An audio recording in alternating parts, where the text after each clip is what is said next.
Welcome to Go Kaiju Show, where we have a healthy obsession with kaiju. I am your co-host, Kent, and with me is your other co-host, Jason. How's it going, peeps? Oh, dear God.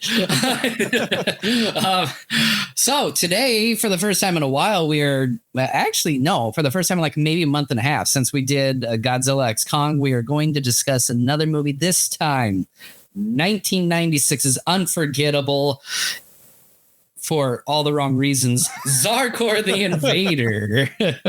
All right. Good night, everybody. Yep. I'm not dealing with this. So before we begin, I just want to say, and I told Jason this already, probably as of the time we just started here, about a half a so I had learned that Tiamat, the serpentine creature, X Kong, the New Empire, is getting a toy. Now, this is a toy that has just been recently revealed. It is starting its journey off in the United Kingdom. While there is, at the time, no official word yet as to whether or not it's going to be released in the U.S., I would be shocked if it wasn't. And so if it is, my guess would be in the next month or two, we'll probably maybe see a Tiamat stateside. So that's pretty good news. I probably would bet that it's probably not going to happen, especially sort of late in this game, in my opinion, at least. Yeah, but for the collectors, because of the internet and social media and all that, they know there will be older fans with access to internet and scratch that will pony up some money to get an order. Yeah, either through eBay or for those of you who are going to GFest if it comes out at that time. But was it the other thing that I want to point out to you is that with Google Podcasts going into the wayside, over into the pasture, whatever, fucking croaking. Yeah. We're going to be on the YouTube podcast segment. YouTube's got a podcast thing? Yep. Yeah, they've had that for a while. So here's the thing. Doesn't Google own YouTube? Yes. So they're probably just that's what they're doing. It's just kind of merging into that. So I would say be on the lookout for the audio version of the podcast coming soon onto our YouTube channel. There, so, and then also if you see a subscribe button down below or above wherever you're watching us, make sure to hit that subscribe button as well as smash the like button as well. All right, Zarkorr, the Invader.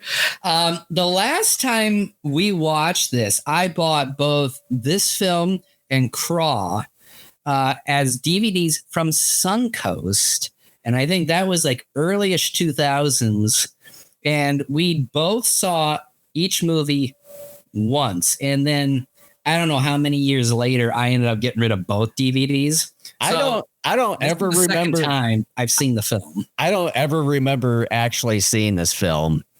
I remember we did, because I bought the DVD and we went home and we watched it and we both were like, this sucks. And then we watched Crawl, we're like, it sucks, but it's a little bit better than Zarkorr. Yeah, I just do not remember. And that's probably the reason why I just completely scrubbed it out of my memory, maybe for a good reason. And so unless things really get into a really in-depth discussion, which there's not a whole lot of depth to Zarkorr. Yeah, I'm gonna say right here now, there's probably not going to be too much discussion here in this podcast. It could be a very short podcast. It's probably going to be 45 minutes or something of this. By the way, and I don't remember, Jason, because I had said something to you in Messenger last week where I watched it and I went to Letterboxd. And Zarkorr had a better score than what movie? Did I say, was it Turbo? There was some movie I was saying that Zarkorr had a better score than, and I'm like, what is wrong with you people?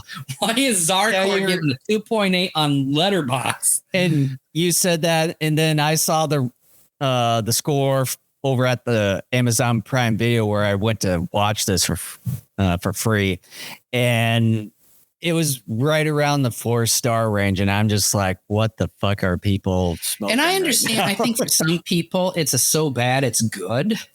And then I was taking a look at the Wikipedia with some of the information and all that it does has some sort of cult following when it comes to the monster itself, but not the movie as a whole.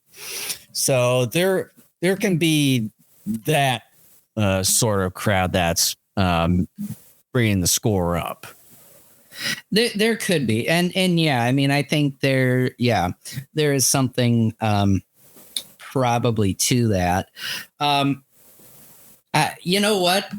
I don't know where to begin because again, we don't do discussions. We haven't done a whole lot of them recently, but all I have to say is that nearly half of the movie, like literally almost half of the movie, is in two places. The first one was at the main character's apartment, where he's just like watching the TV for literally 10 or so minutes with the small alien that's as like in a like woman's body, which looks attractive. She looks attractive. But yeah, there's not a whole lot of talking. Essentially, you hear people in the TV and all that stuff, the newscasters. And then once they get that done, they're over at this news station for like almost between 10 to 20 minutes. And that those two nearly take half of the movie itself. And go ahead. Well, yeah, I mean, this is this is definitely a film that there's multiple locations, but there's only like 3 or 4 of them. I want to start off though at the beginning because Reese Pugh, I think is the actor's name, who plays Tommy, who is more or less our main character throughout the course of the film. He is a postal worker, and this alien being that is, I will just say, like 4 or 5 inches tall, but disguised in a human form, a very well endowed female, I will say, comes and visits him, materializes herself on his kitchen countertop. And I'll ship this movie. And so Tommy is like freaked out. He sees this gal that's like, I'll just say 6 inches for the shit of it. She's like 6 inches tall. And he's like freaked out, like, where'd you come from and all that. She explains and all that. There's like 10 minutes of her explaining to him who she is, what race they are, and why she's looking like a human being instead of like her natural alien form. And it goes on way too long. And like I said earlier. Yeah, and he's got this look. I'll see if I can try to do it with my face. He's got, sorry for those listening to the audio version, but he's got this like like look on his face throughout the whole movie, basically. Like he looks constipated in a way. And well, not only that, but he's just like, why me? And that's his default look throughout the entire film. And one of the goofy things about this movie, amongst dozens of others, is that he not only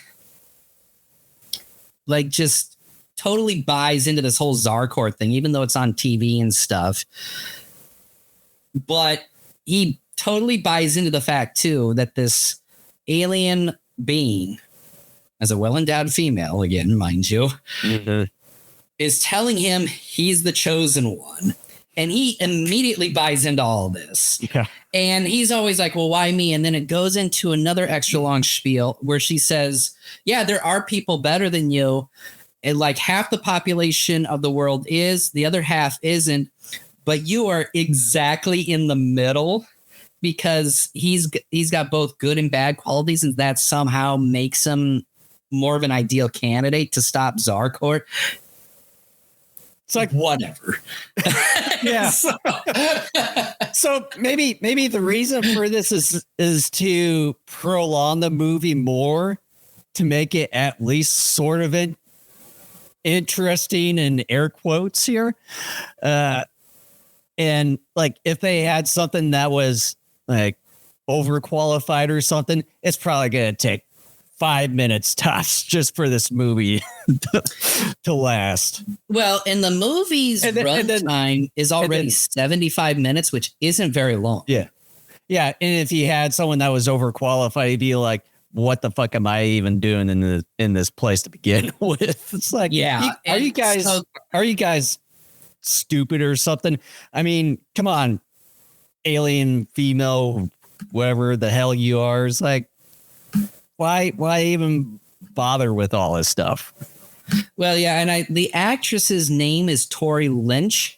I guess her character's name is Proctor. And so on TV, when they're at his apartment and Proctor kind of shows him this one channel, a Dr. Stephanie Martin, played by DePriest Grossman, is on one of the stations. And so she's talking about Zarkorr. And again, it's just the nonchalantness of her character talking about this alien being that was hidden in a mountain and comes out in this tiny town. And was it rural California? Yeah, like where Zarkorr came Mount Aurora or whatever the place was called. It doesn't matter. This movie doesn't deserve all that attention, but or the near discussion. And so what Proctor and even more so, Tommy decides they're going to go get this Stephanie because she will believe him and maybe help him figure out a way to defeat Zarkorr, which one of the dumb things is that this Proctor character knows, I think, how to defeat Zarkorr, but for whatever reason, she doesn't tell him. That's the feeling I got. And that's where I'm just saying to myself, you know, if you're the overqualified person, is like, why even tell me this when you can just fucking do it yourself? The whole premise is deeply flawed. Like, very, very deeply flawed. It's like if you want major plot holes or something like this, this is the movie for you. I don't even want to go in order. I just want to jump around because, again, this movie doesn't deserve a whole lot of attention. So how about the whole news station part where he's supposed to be the hero and stuff, but then like this guy that wrote the script and all that, Neil Marshall Stevens, doesn't he? Man, I can't.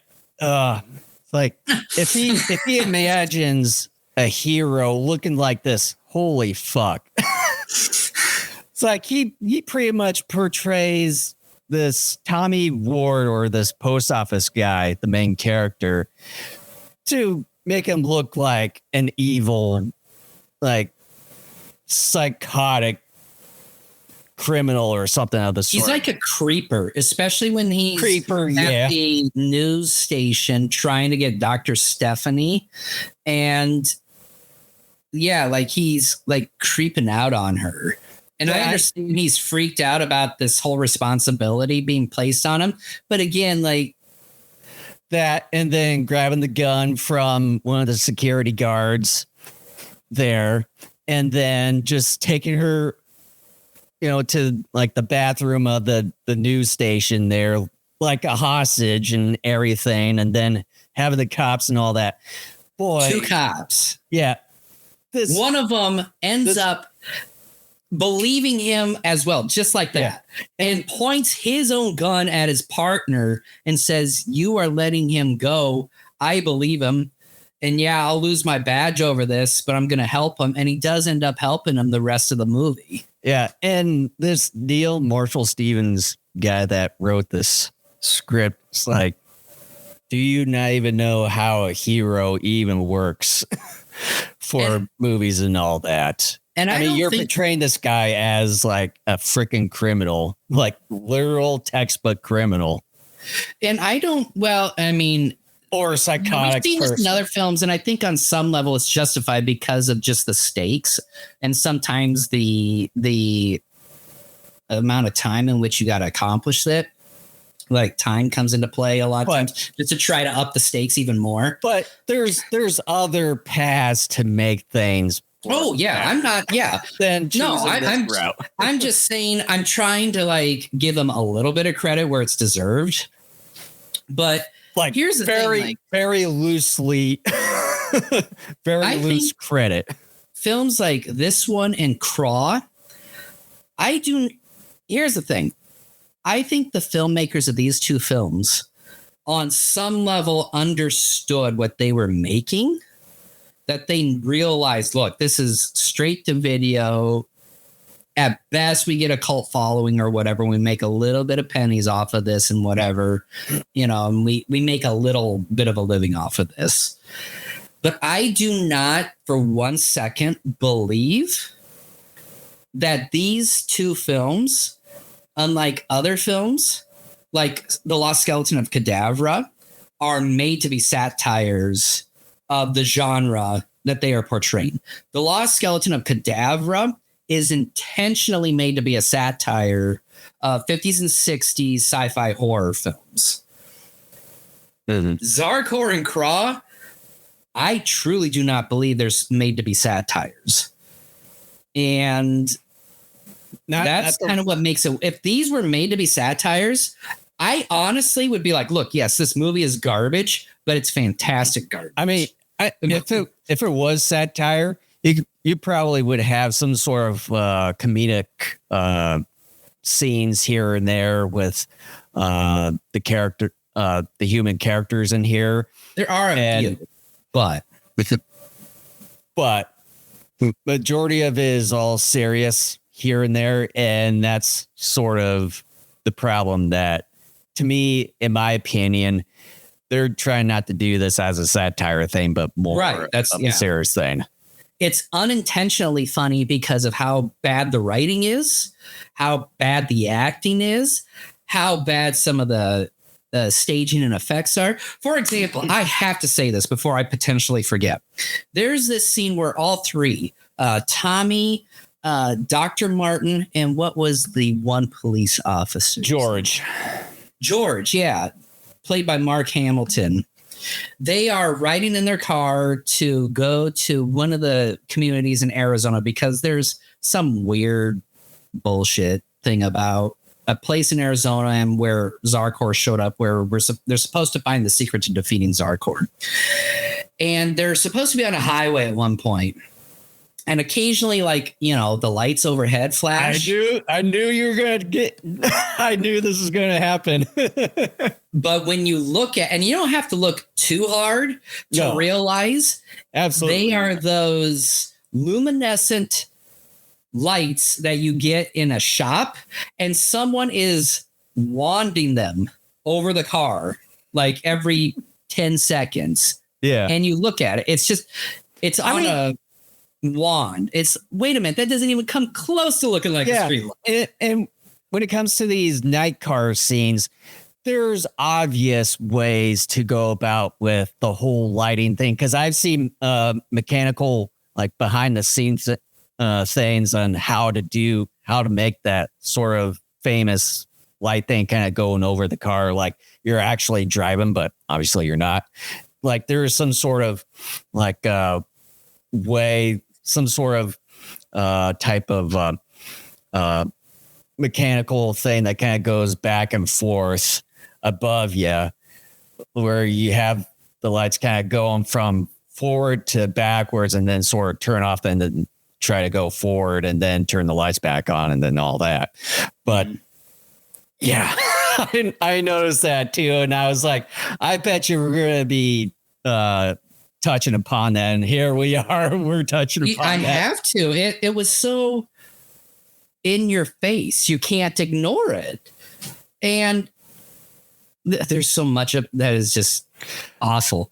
And we already sort of touched on it, but I want to talk again about how this movie is longer than it should. And it's a 75-minute film. And I think they had to do that. Otherwise, I think they were maybe going to have issues trying to release it. Too many scenes in this movie are too long. Well, mainly due to the very first one, which was the main character's apartment, where it was around 10 or so minutes, and then the news station one. Those were the two longest ones, and that's the first half. Literally the first half. And then they go visit, I think his name is Arthur, played by Charles Schneider. Arthur is a whole different story. I will say this, though. Charles Schneider is indeed the best actor in this film. However, his portrayal of Arthur as this wacky, goofy, scientific guy is not only over the top, but so ridiculous that he gets on your nerves after a while. Not just ridiculous, but the most annoying. Granted, yeah, I think he was probably the most energetic cast in this and probably really into it. But I would say too far into it. I will give him props because he committed himself to that role. Yeah. And he was the best actor by far in this whole thing. But the downside is that it got to the point to where he went a bit too far and got a bit annoying after a while. Yeah, because there were like 3 or 4 times during their whole stay at his place where he kept looking back at Tommy and Dr. Martin and like, oh, they're going to kiss or there's a romance blossoming. It's just like, shut up, dude. You know, I mean, it's just like, it's one thing if you say it once, but when you go beyond that, that's too much. Mm-hmm. And, what else, man? Like the acting by and large is terrible. The end.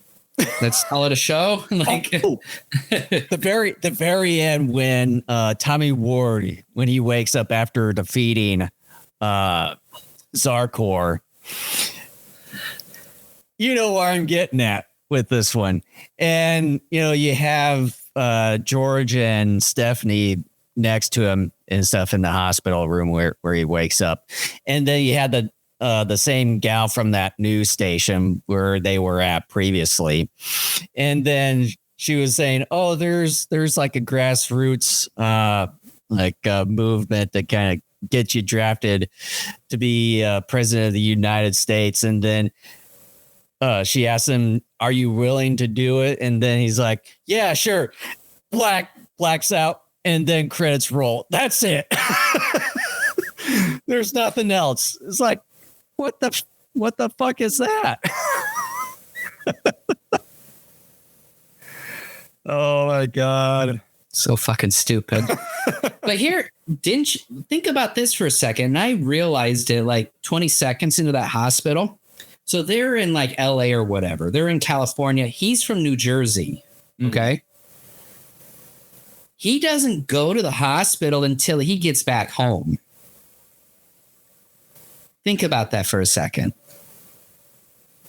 That makes no sense because he's interviewed by that same local news gal out of New Jersey where he lived. Mm-hmm.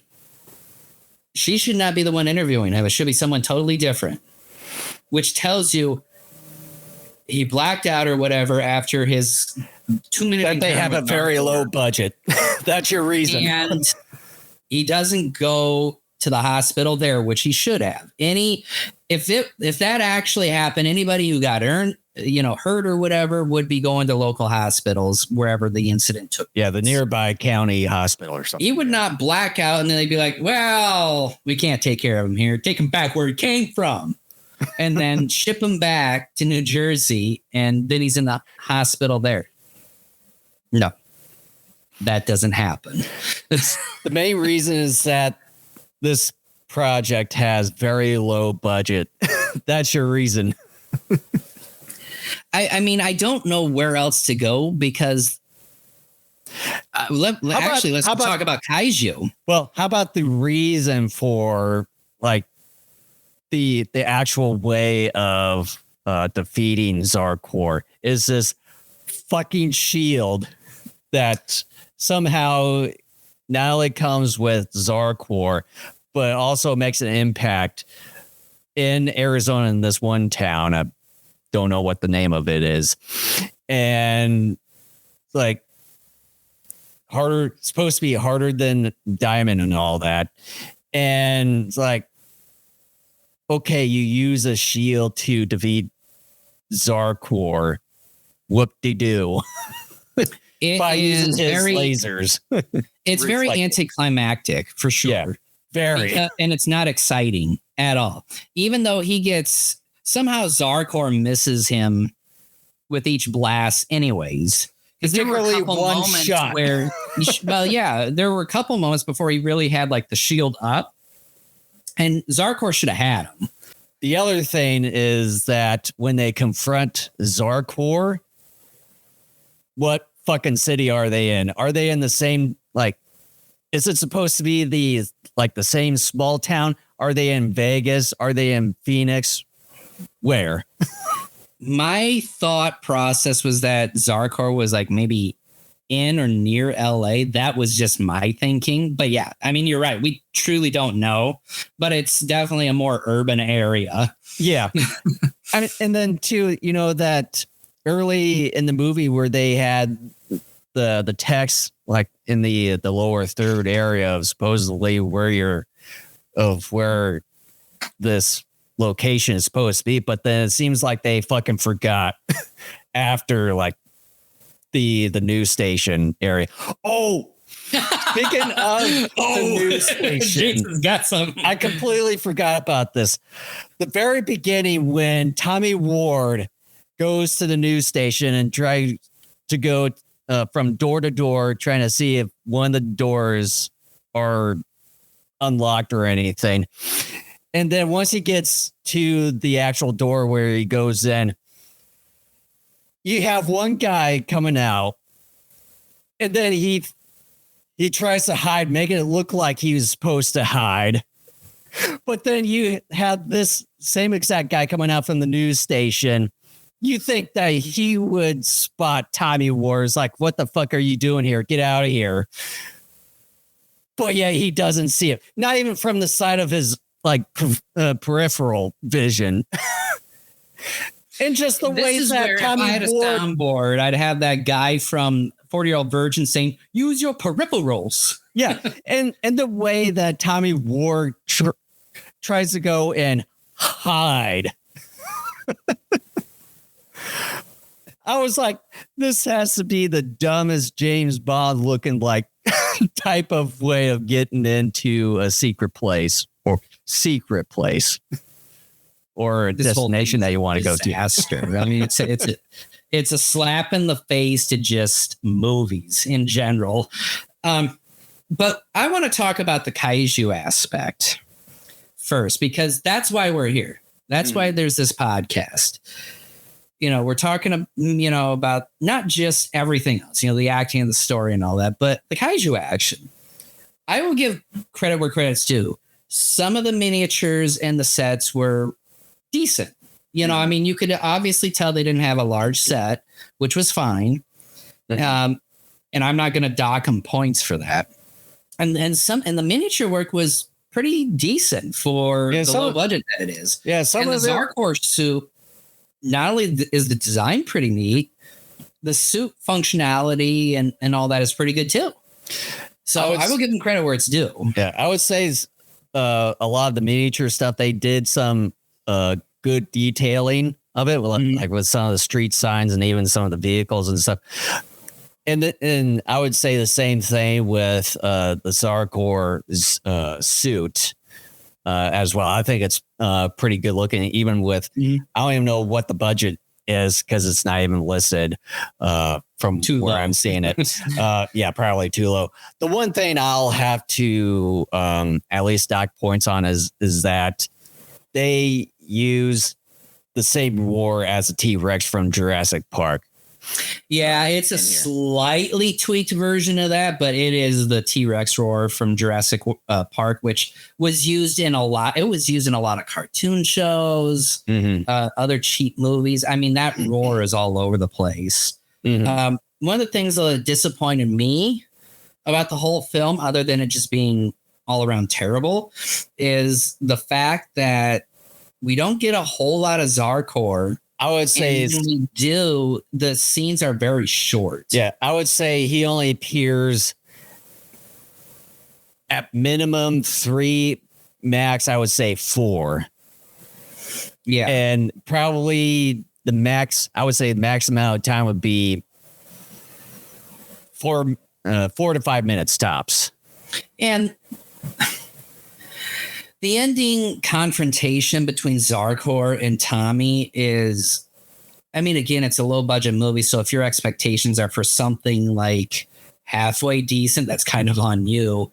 But it is really stupid because of just the fact that Zarkorr comes with something to that would be like me being born with like a pistol and being like, look, if you want to destroy me, you got to kill me with that gun that came with me. That makes no sense. Okay. So it's dumb to begin with. The other thing is that Zarkorr is an idiot because I would think Zarkorr would know what that thing Tommy was carrying was.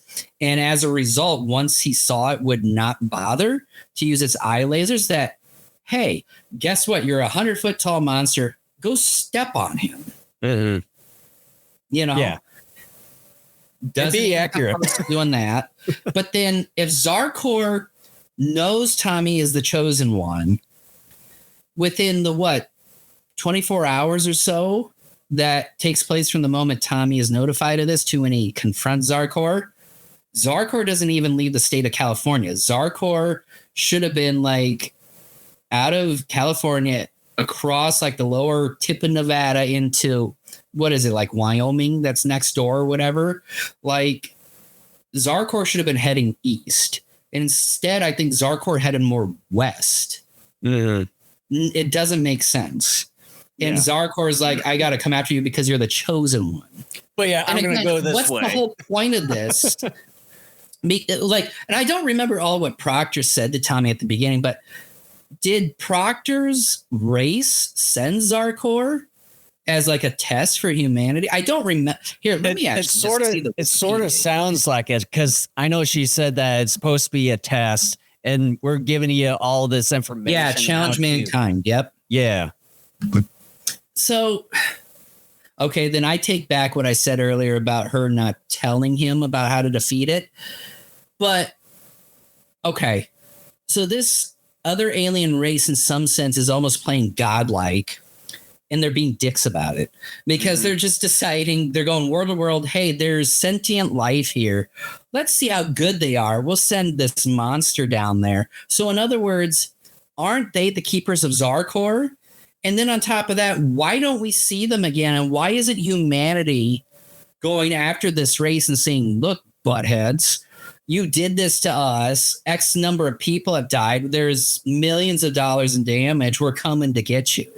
Well, for one thing, this Proctor alien only comes to Tommy Ward here. Yeah. Not to anyone else. And you would have to have Tommy Ward's actually go to the government or something. True, or if he's elected president, according to the ending. And then he probably, if he wins, he'd be the one to say, okay, I was mentioned to this by this alien from this race that they're the ones responsible for bringing down Zarkorr to challenge us. So then we're going to have to try to do whatever we can to take some action or whatever if they decide to come back. But will they believe him or will he think he's some quack? Because, yeah, like you said, she only showed up to him. Yeah. So would they think like he's schizophrenic or something? Like, oh dear, what have we done? This guy is off his rocker. I have no idea. That's why they cut it so short right after he says that he accepts running for president. It's like, because they realize we don't want to show what's going to actually happen after. And not only that, they realize everyone watching this that is at least cognizant of what's going on is going to be like, wait a minute, I got more questions. And they're like, no, we're not going to answer anymore. We're cutting it here. We know it's going to raise more questions. So it's like, don't ask. Don't ask. That's stupid movie. I wish I could get into further detail, but it's just going to result in more sighing and head shaking. Yeah. I mean, like, what else do we want to discuss here with this thing? I would say there's another good part to this. The other good part to this is the catchy tune at the end credits. I heard about it, but I only listened to 5 seconds before I turned it off because I didn't want it stuck in my head. Well, they actually hired a band. That's where the money went. And it's a theme song where they were saying like Zarkorr and all that stuff. It was pretty catchy. That's probably one of the other upsides, but I know it's not going to save this movie, not at the least.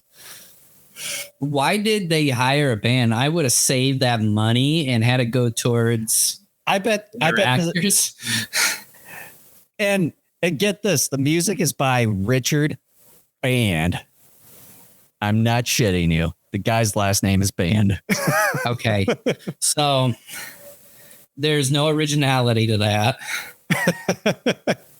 But I'm not sure if he's the one responsible for like being the actual guy doing the band stuff. He might have done the orchestral stuff. But even then, yeah. Like, look, like, can you imagine being the producers on this? Like, we need someone to make the music. Band, music, band. We found our guy. It's like Batman 66 logic. Just, yeah. Oh. Sea, ocean, penguin, no Robin. Sea, as in Catwoman. Like, it's that sort of thing. It just.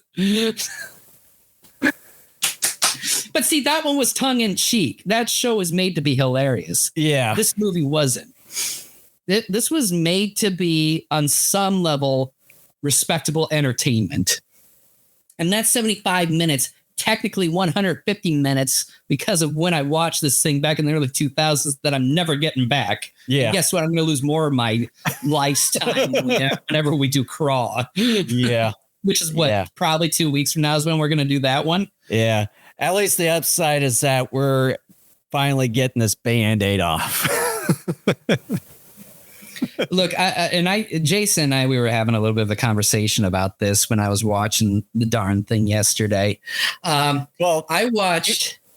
Were you even watching it? But I know you were. And tell me that you were watching Ape. I was watching Ape. That was my first time watching the film because I heard it was crazy go nuts. And look, the movie's terrible and awful in a lot of ways too. However, like I told Jason, it is at least on some level a bit more watchable than Zarkorr. And I know I was asking you if when you compare these two, which one would you prefer, or would you think that Ape is a bit better compared to Zarkorr? And it's like, yes, that is what I want you to ask. Yeah, by a small amount. And I showed Jason like the first minute and a half of Ape, and there's just some goofy crap going on there. Yeah, but we're going to talk about that for another time. Zarkorr the Invader. I would say, and I don't know if we want to get into our review or final grade. I would say out of my 32 years, practically a majority of my life of being a kaiju fan, and for many movies and TV shows of kaiju related stuff that I've seen. I would say by far, this is the worst movie I've ever seen by far. And for me, there's really not a whole lot I can really say about it. I know I've seen some really, really terrible movies. I know Zarkorr for sure is definitely one of the worst. I'm not quite sure if I'm ready to call it the worst yet, but it certainly is down. For me, in my opinion, it is by far the worst. And if I would give it a grade, I'm going to make a new grade. GFA. That fucking awful. I like that. There's a new t-shirt. I'm going to give it that grade. It does not even deserve an F or an F minus. It deserves a GFA. Yeah. And like I said a second ago, it definitely is one of the worst monster movies I've ever seen. And I'm just going to leave it in terms of just monsters, because that's what this podcast is about. It definitely is one of the worst. Like I said, I hesitate just to say it is the worst, because I have definitely seen more than Jason has. And some of those have been bad. And I don't remember all that of what I've seen. And so it could be. I just don't remember all the films that I've seen. But it definitely is down there.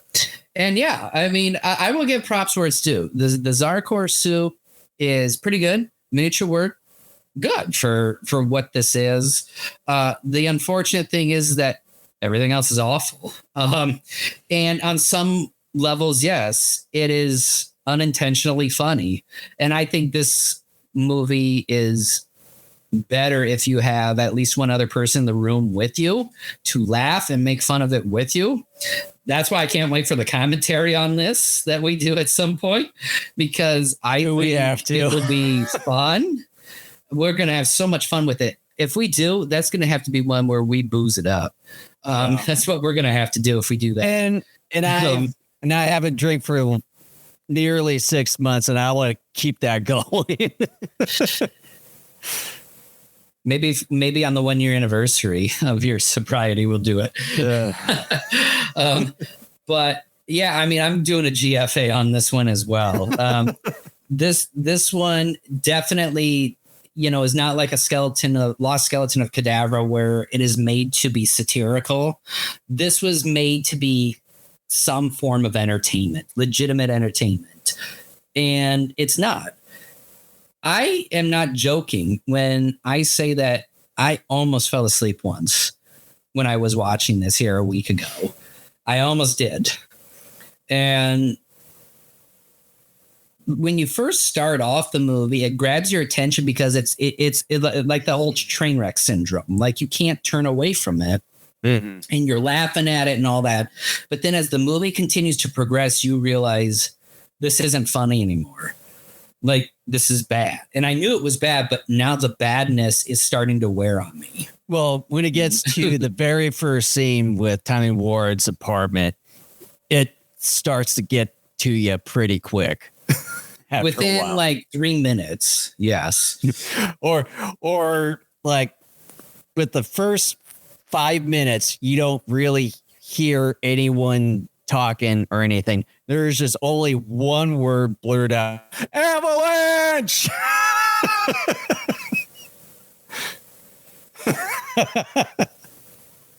That's a new t-shirt. Avalanche! Exclamation points. Damn this movie. But don't watch it. We'll save you the time. But if you're curious, we definitely say you're forewarned, and that you're going to regret losing 75 minutes of your life to this movie. And with that being said, are we going to do Craw next? Like I said, at least we're going to get the Band-Aids off soon. Okay, so sooner or later, we're going to have to, so might as well do it. So 2 weeks from now, which will be June 8th. Mark your calendars, everyone. We're going to be just talking about Craw on June 8th. June 8th or 9th. I still need to double check actually my kids' calendar to make sure it's June 8th or 9th, one of those days. Well, they're not going to really know because we aren't live anyways. So. Yeah. But hey, more terrible stuff for you to avoid. But this is going to be a real short episode, and that's okay because there's fine with us substance to talk about. Thank you so much for joining us. We will be back in a couple of weeks for probably another short podcast, this time on Craw. However, I will say this. If memory serves me correctly, back in the day when I watched that one with Jason again, maybe his memory erased that one too. Yeah, because I don't ever remember watching both of these movies, and that's probably a good reason why. My memory serves correct. The Craw suit is good, if not even better than the Zarkorr suit. And the movie is just a little bit better. And I would say the reason for that is that they learned their lesson, at least their lesson for Zarkorr, because that movie was made. What the fuck? It was made 2 years later. Yeah. So, yeah, I memory serves me correct. It was just a tad better, but we'll find out. But thank you so much for joining us. Please like and subscribe. Do all that fun stuff. Smash the like button. In a couple weeks. All right, guys. We'll see you guys next time.